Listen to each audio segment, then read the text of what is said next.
Hey everyone, so in this video I'll be talking about minimum number of members in CP subsystem. So if you are using Hazelcast CP subsystem in your application, then you will also have to define the number of CP members that you will be using. So let's start.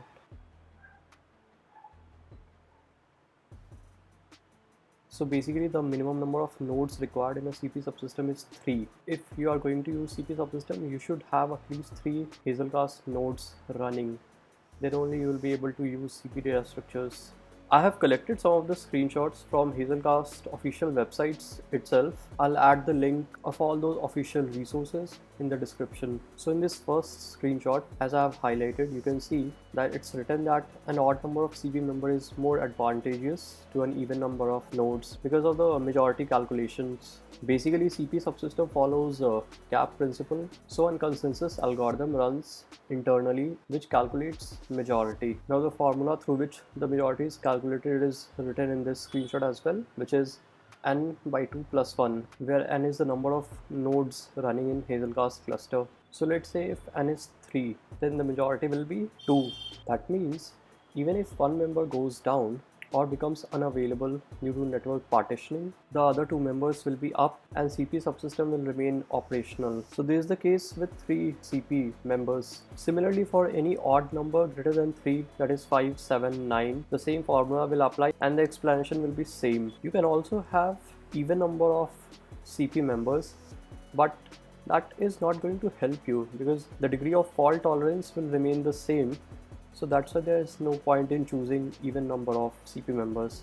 So it's better to have odd number of CP members. This is what is explained in this screenshot. Let's move to next screenshot. In this screenshot, it has been clarified that if you have less than 3 CP members in your cluster, that is 2, then the majority of 2 CP members will again be 2, and there is no scope for fault tolerance. That is, even if one member goes down, the remaining count will be 1, which will be less than majority. So CP subsystem will not be operational. So that's why at least 3 CP members are needed in a cluster to have an operational CP subsystem. So I hope with these two screenshots you would be clear that at least 3 CP members are required in a cluster. There is also a concept of CP group in Hazelcast. So I would like to add one point to that particular concept as well. So the point is, in Hazelcast you can create your own CP group as well, but for most of the use cases, the Hazelcast provided default CP group is sufficient and you don't have to create your own CP group. This screenshot is again taken from Hazelcast official website itself. I'll also add the link of this official resource in the description. So this one small point that I wanted to add in this video about Hazelcast CP group. Now I'll show you this through implementation. Okay, so this is my small code.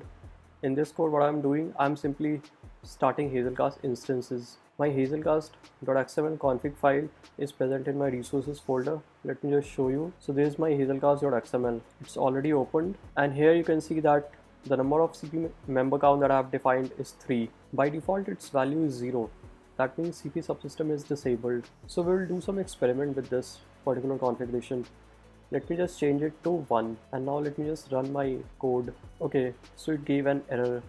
As you can see from the error logs, it clearly says that CP subsystem must have at least 3 CP members. That means we cannot put any number less than 3 in our Hazelcast configuration file. So let me just change it again to 3 and I'll run this program again. So as you can see, this time our program executed successfully and all 3 members got started. Now this code is written in version 3.12. This is my POM file. I'll open it. So this is my Hazelcast version and the latest version is 5 dot something. Till 3.x version, Hazelcast did not allow CP subsystem creation if CP members count is less than 3. But from Hazelcast 4.x version, even if you have defined less than 3 in your CP subsystem member count in your configuration file, CP subsystem will become operational and you will be able to use it, but it will run in unsafe mode. That change was introduced by Hazelcast team from 4.x version. It has mainly been introduced to let developers explore Hazelcast CP subsystem without having to create at least 3 members